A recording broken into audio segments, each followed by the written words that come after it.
Read Siemens LOGO 7 data in Excel.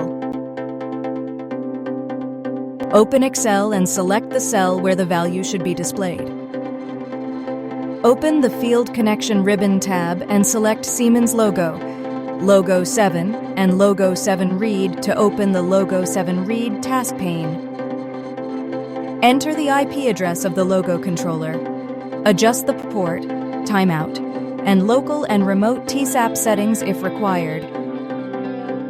Select the memory area and address you want to read, then click OK. The formula is added to the selected cell. The value is read live from the LOGO controller and updates automatically when the value changes.